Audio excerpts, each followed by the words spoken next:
Our next session is based on mobilising skills to navigate technological and economic risks. The objective is to provide actionable strategies and resources for navigating technological and economic changes, focusing on skill development, adaptability, and resilience to ensure ongoing career growth and relevance. And the panel have already taken to the stage, but let me introduce them.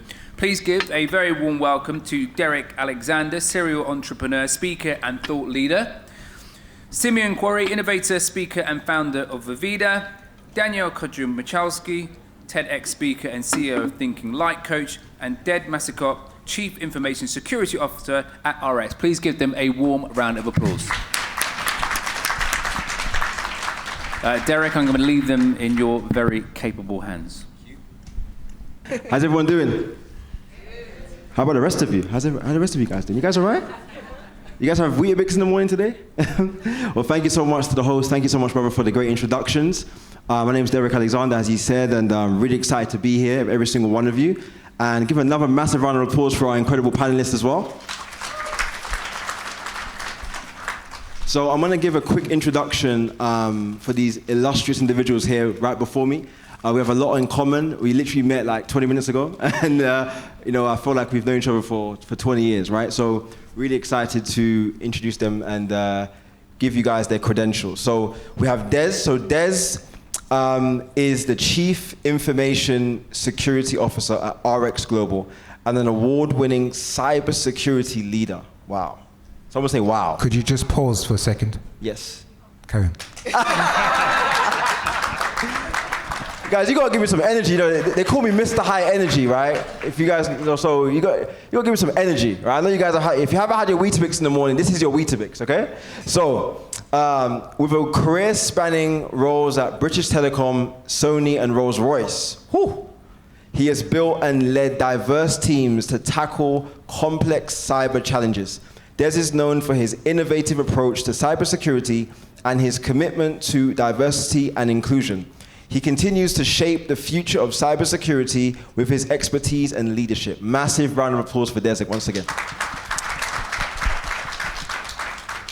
And then I found out that he's actually from Dominica, same country as me, so. Whoa. Hey, Dominica's in the house? The big island. Dominica, I see you, sis. So, Simeon Quarrie is the founder of a multi-award-winning learning technology company, Vivida, which is on a mission to change compliance training and awareness with customers, including HSBC and ITV. He was awarded Creative Entrepreneur of the Year for Great Britain. Someone say, wow. No, say wow like you're really wow. Wow. Say, what's that thing? Demure, these guys are saying demure Very recently. Demure, very say it like you're mindful. demure. Wow. Say wow like you're demure. Wow. He's also on the board of the Ideas Foundation, which is dedicated to nurturing the next generation of creatives. As a speaker, he's keynoted globally for Apple, Canon, LinkedIn, and YouTube on innovation, and is a chairperson for Tech Show London. Round of applause for my brother, Simeon. And then we have our sister over here. Hello, Danielle. So Danielle Cudjoe-Michalski. What a name. I'll pause you there. Cudjoe-Michalski, but call me Danielle. It's Danielle. Incredible name. A project manager and founder of Thinking Light Coach, who also served as co-founder and co-lead of the Neurodiversity Network, NDN, at GSK. In her role at NDN, Danielle spearheads initiatives to empower neurodiverse individuals within the organization. Someone say, wow. Danielle's mission is to create a space where neurodiverse people feel not only empowered, but actively leverage their unique cognitive strengths. Her expertise in neurodiversity spans multiple domains. Certified as an ICF ACC coach, consultant, TED speaker, and trainer, leveraging her extensive 18-year corporate career and personal experience as a neurodiverse individual, Danielle supports individuals, facilitates groups, and offers invaluable insights to organizations seeking to create a more neuro-inclusive workplace culture. Round of applause for Danielle. Okay, amazing. So the first question we're going to ask, and all of us are going to kind of chime in on this one. And it's a very good question, a very easy question to ask for all of us because all of us have had, extensive experience in our careers. Have any of you or any of us, right, experienced a moment when you almost missed or did miss a crucial opportunity because your skills weren't up to date with the latest industry trends, and what steps did you take to catch up in that instance? So who wants to kick off? Shall I go? Go, Des. I'm going to tell you a story. It's going to be the flip side of that question, to be honest. I don't know, do you guys remember the cyber attack that took place in 2017? The NHS was hit? Okay, so I was kind of involved in that. I won't tell you too much about it. However... You weren't responsible. Anyway, let's just move on. The reverse to that is that, for me, I kind of knew the attack. I understood the attack. And because of that, I could actually stand in front of people and say, hey, look at me. I have the answers. And that propelled me. So in fact, I actually picked up some of the skills. I learnt about the attack. I understood it. And because of that, I stood out from everyone else. Everyone else had many years in the organization, many years in the industry, but they had this young upstart, Des Massicott, an introvert, quiet, who said, I can help. I understand this.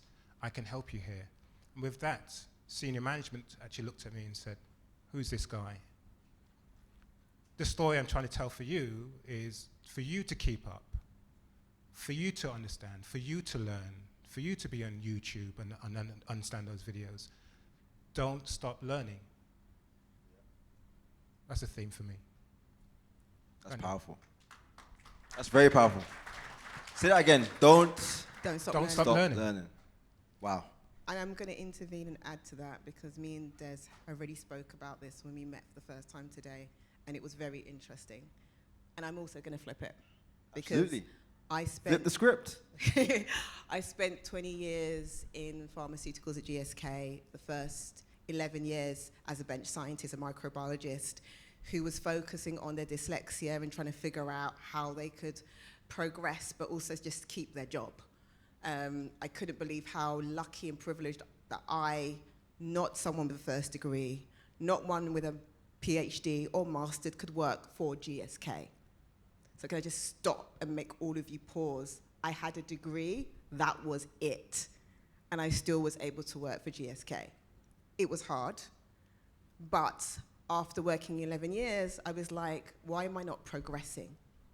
And so out of a bit of frustration on a lovely race and ethnicity call about ERGs with these new young people talking about all these things that we could do to be inclusive from race and how we could be inclusive in our communities, I ran home, because I was listening to it virtually, to my house, logged on, and explained to them that for the last 10 years, we had done all of that and failed. And I ranted continuously about, because of that, I was stuck at my grade. The tip that I wanted to explain to the audience here is, from that call, my senior VP, who was actually sponsoring that group, that ERG group, that's the Employee Resource Group for those people who don't know what that acronym is, said, Danielle, can I have a call with you? She moved from that space to becoming a sponsor. You see, she turned to me and said, oh, I was like, oh yeah, I'm on this grade and I'm not progressing. And she's like, I see you. I've been watching you. I didn't tell you, but I've been watching you. That made a big difference because her watching me then propelled my career into project management and became one of the highest project management departments where I sat with the CSO and the head of vaccines on calls. I got access to that because I had someone behind me. And I can tell you right now, she was not black. She was someone outside of my community who saw me, saw that I could do better, and then became someone to help get me on that, in those spaces where I would never be able to get to. So my strategy and my point is, open your network and make sure you bring in every different type of people.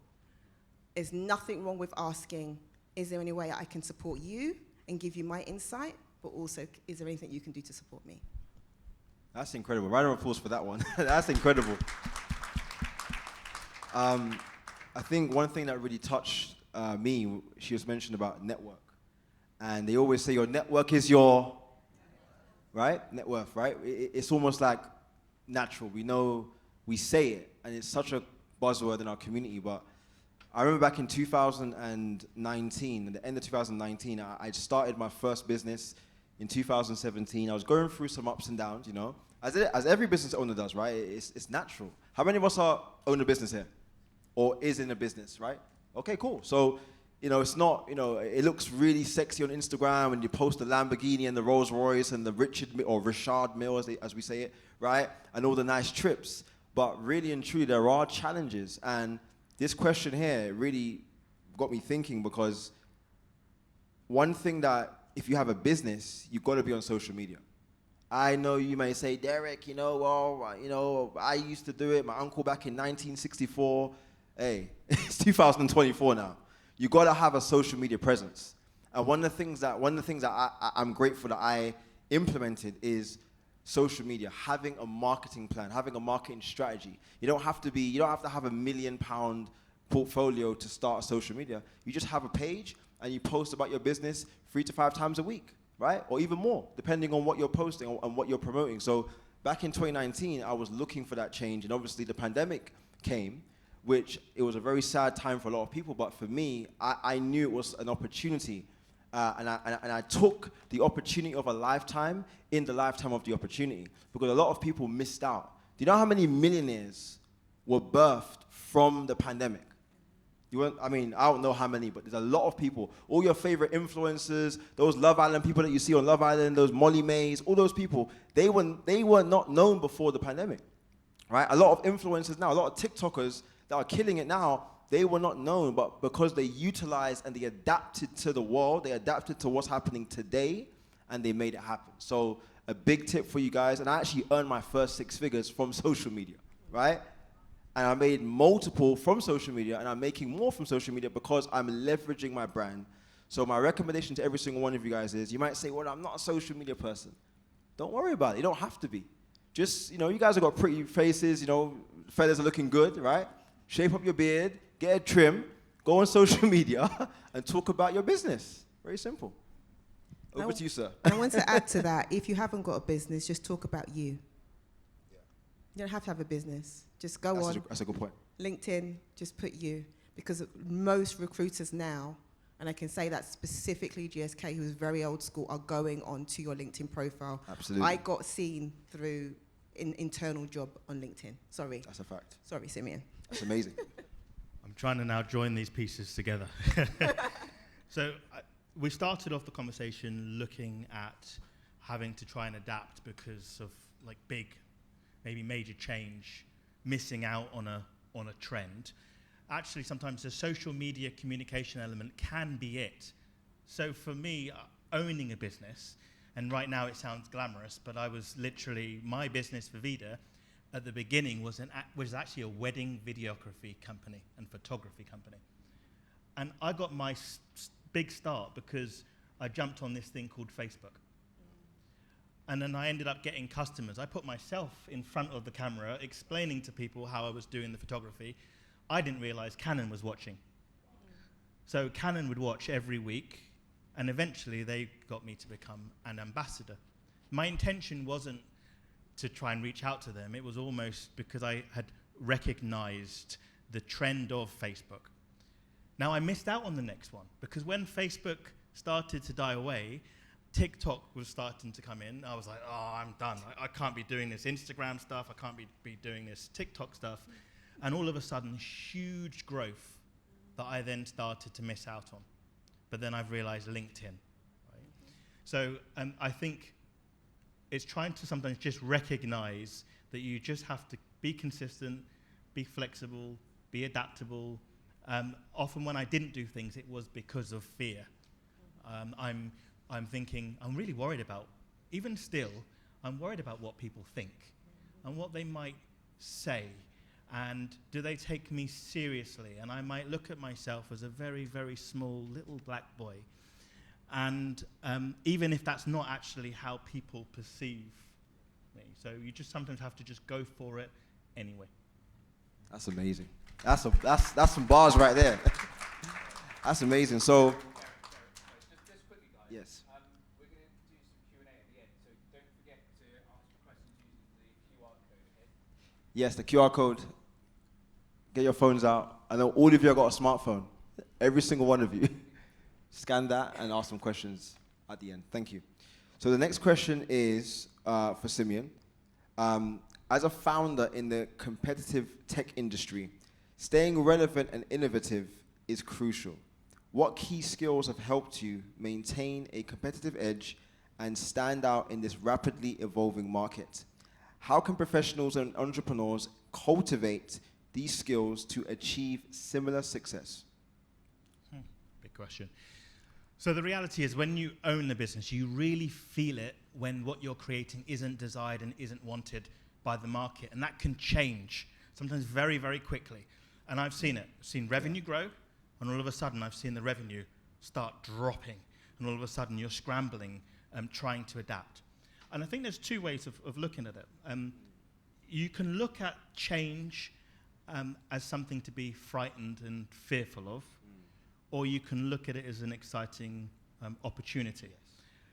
So I've started to try to look at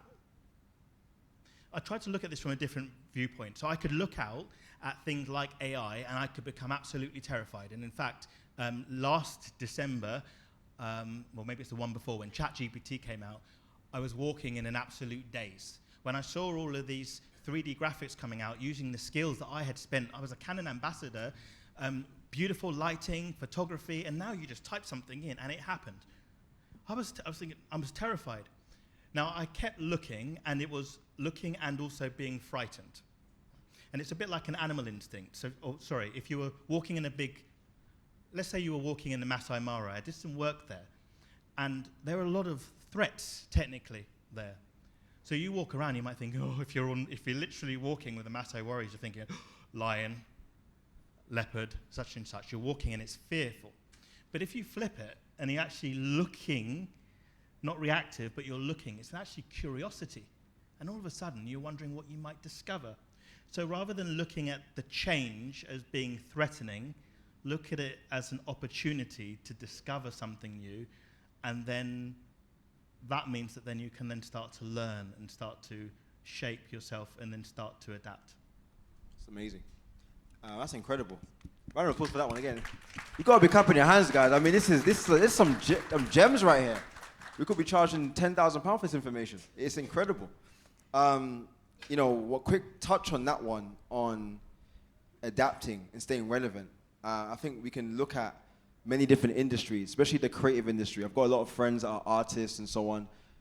You got even, my opinion, the best player of all time is Cristiano Ronaldo. Don't throw stones at me, right? Some of you might say Messi. I think Ronaldo's the greatest of all time. I believe he's been playing for 25 years, and since I was a kid. I'm 30 years old.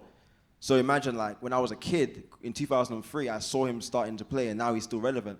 How did he stay relevant? Through continuing to innovate himself and adapt, what we were saying earlier, and staying relevant is a key thing. So I'm self-taught. So for me, my source is YouTube. I've never been to university. I stopped at college. So for me, I'm doing self-taught courses, learning, going on YouTube. I had this period where I had a client, Barclays Bank. They were booking my company for video. They were a huge percentage of our turnover. And one day they turned around and said, our budgets are now restricted. We cannot do any more video. And I was like, oh, that means big change. I then started to learn virtual reality. I remembered I was good at computer games. I know how to do bits of code. And I looked at YouTube, I got the software, I experimented, and over a couple of weeks, I built out a little virtual reality demo. I went to Barclays and said, hey, do you want to just try on this headset? And I remember I bought the headset into Barclays. I worked all the way through the night, because they told me on the Tuesday afternoon, yes, you can come in the next day. I worked all the way through the night, got my demo working, walked into Barclays, dragged my bag, set up the VR headset. I'd only just learned how to configure the VR headset. The senior leader, the director, said, I don't do this. So he handed it over to one of the other ladies in the organization who worked for him. And she was screaming, oh, this is amazing. We were on a banking floor that was quiet. And you imagine, she's screaming. She can't hear herself. So what happened is everyone started to gather. By the end of that day, I had a contract that was 6 figures. And that's just because we adapted. Wow, that's amazing. Staying relevant, that's key. Next question for Des is, as a black professional who has advanced to the role of Chief Information Security Officer, which is CISO, how has allyship, alongside the use of resources, tools, and platforms, contributed to your career advancements? All of the above. Interesting one. Some of you know of Harlesden. I grew up in Harlesden. Pause. Because you're surrounded by 90s, as we talked about, the yardies, guns, knives, and you're looking at me coming through this, and I'm C-suite. My conversations are with the CFO and the CEO of an organization. At Rolls-Royce, my conversations was with the CEO of the organization. I'm a little black boy coming up, and I had the skills. So for me, it was actually more to do with understanding my area and perfecting that. So I just learnt and learnt and learnt. I was one of these little boys who was at home and just studying. I did not go to university. I did not finish college. I knew I needed to fit somewhere. And for me, I knew it's technology. Allyship you talked about, that's important, building your network. I think it's even more important nowadays than when I was growing up, because situations like this, and you sit down and you enjoy this session and you leave, I think it's really important that you look left and right and actually build those networks. I think it's more important now to build those networks. I think you can actually learn, and on YouTube, I think that's your friend. YouTube is your friend. For those who do not like the stuffy classroom, who are not academic minded, I think YouTube is a place where you can actually learn techniques. I was the first one to be picked for all kinds of security jobs, and the reason being is because I spent my Saturdays and Sundays just reading. Now, I still can have a life. I would go out on occasion. Okay, so I did body popping and stuff like that. But anyway, I'm not doing that tonight. But I think it was actually just really making sure that you are indispensable in an organization. I started to be the one that says, yeah, I can do that. Yeah, I can do that. And within a matter of, I'll say, years, I've gone from 30K to more than 6 figures. I'm a Harlesden boy. It means that we all can do this, which means the sky's the limit. I'm C-suite. It means now I can have conversations and I can be myself. And man talked to me in a way, he's not talking to me in a way. I'm C-suite. I'm a Harlesden boy. Woo! You gotta make a song. That's incredible. I love that. C-suite. Harlesden boy. I love it.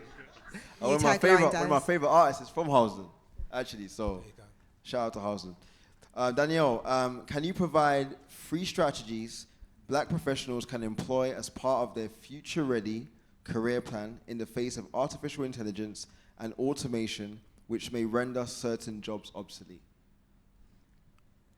Audience, don't you think I got the hardest question, right? Some serious words in there. So I'm going to break it down. I'm dyslexic, so we're going to break it down to strategies. So it might be multiple that you can leverage on to help you when AI and automation, all those lovely things that we're embracing, sometimes is coming up, and the fear around it. And I'm going to add 2 bits that Simeon and Des has talked about, and I've mentioned already. And the first bit is around that curiosity. Because that curiosity, my tagline is question with curiosity and kindness. Because that curiosity is the most important thing that you have. We know that AI is coming. We know it's developed. And for me, working in STEM, we've seen that so long before. You know, I've worked in, as I said, as a microbiologist and seen technology change. I've worked as a vaccine project manager and seeing when, and by the way, in the middle of COVID, I decided to take a job in vaccines. Crazy. But I've seen technology. I've seen how we're now saying that we have to embrace all this technology to help us get through and create these vaccines even quicker and faster. And I've also seen the human touch. I left that 20-year career to become a coach.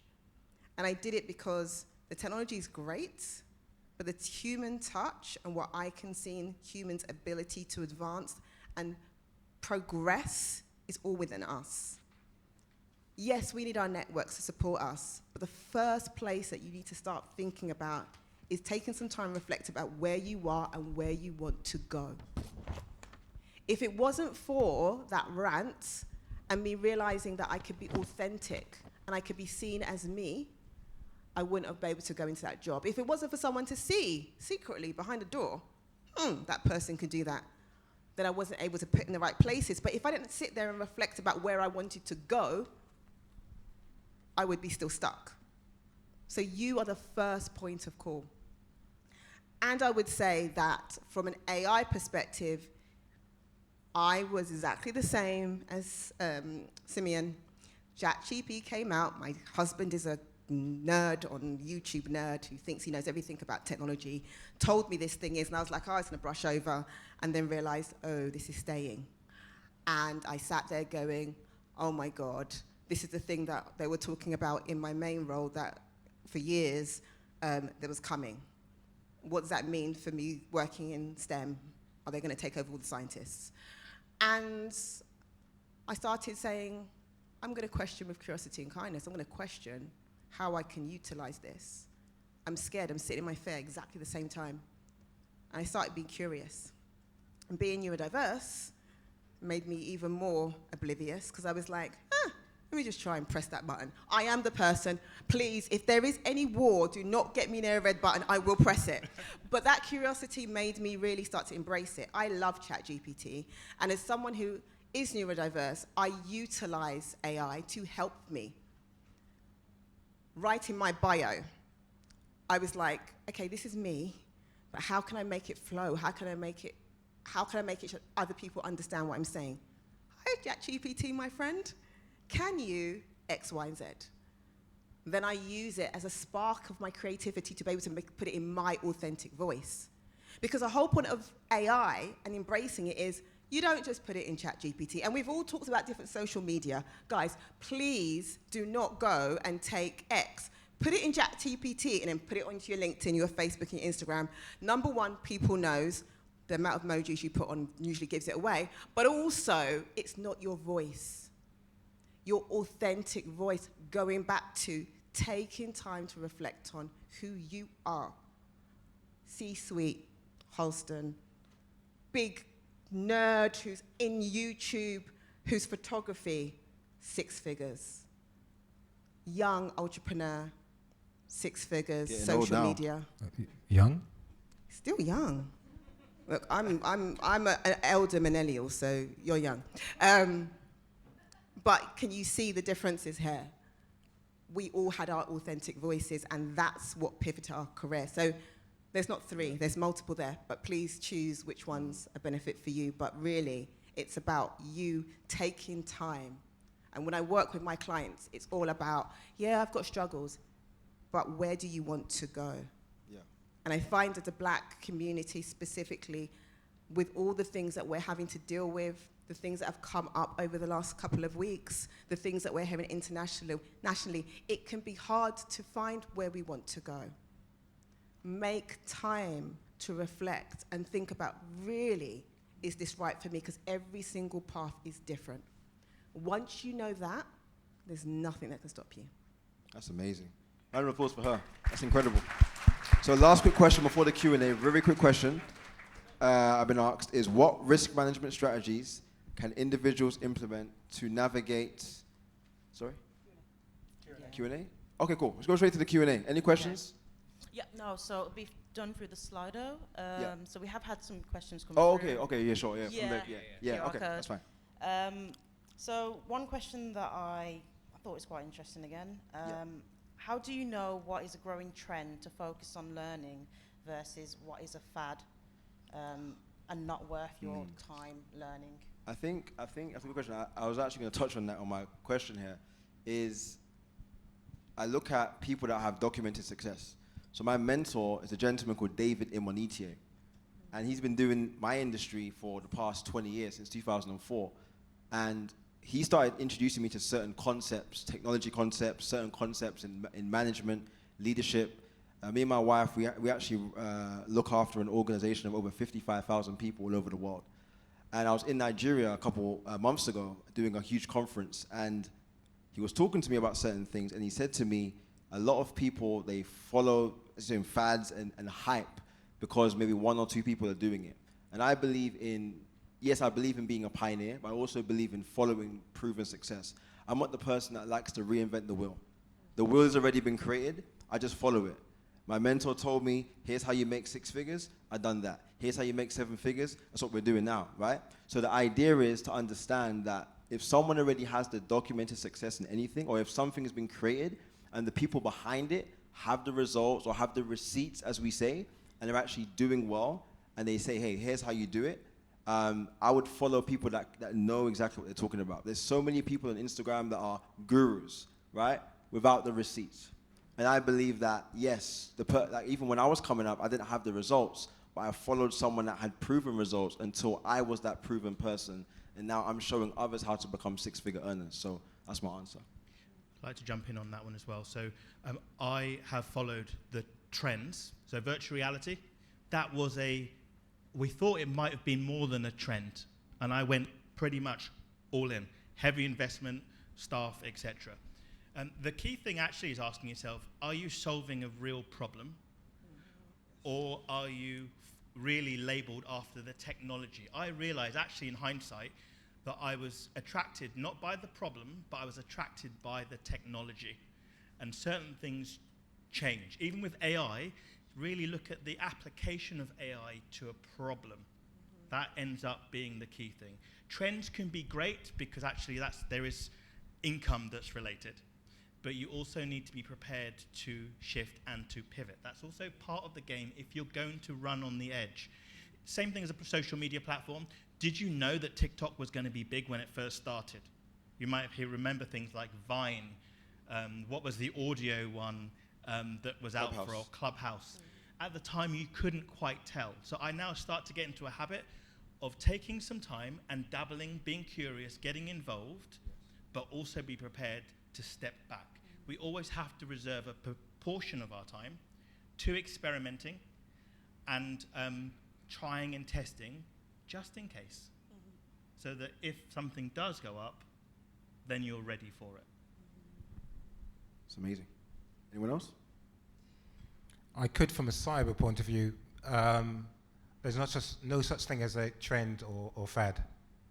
I'm expected to protect assets, and assets are people and technology.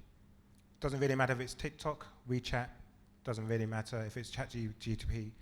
I'm expected to protect the organization against attacks, done and dusted. So it took me some time to realize that I have the shield for the organization. I might be the first to be sacked, but I'm actually comfortable in my skin and comfortable who I am. So with that in mind, it actually takes the weight off my shoulders. So when it comes to cyber attacks, there's no such thing as a fad, no such thing as a trend. I'm here to protect the organization, and I can do it. Simple. We have time just for one more question and one more speaker on this question, so you can decide between you. Danielle. So, how can we prepare ourselves for the future of work which involves a lot of AI? Do we have an hour? I think, exactly. How do we prepare ourselves for work with a lot of AI? I think I spoke about it a little bit in my question already, is learning to embrace it. I know that it is tricky because you're saying to me, well, Danielle, yeah, you say about embracing it, but really and truthfully what I'm hearing, going back to the trends and the fads, is I'm hearing that was it 2034, that the jobs will change and AI will be doing this. I'm hearing about general AI, which is another bit where the AI is learning more and it's developing more. I'm hearing. And I think it goes back to putting the red thread around all of this. It's around that curiosity, and it's around, okay, where do I find that I'm seeing those trends? Where am I learning from it? Where am I ready to pivot? Where am I understanding the data? And how am I able to position myself in the workplace? Now, unfortunately, without this lovely audience, is a plethora of different jobs and careers and individuals. So it will be specifically to you. But it's really looking carefully around, and I do that with my clients, is around what exactly is right for you and really step into that curiosity.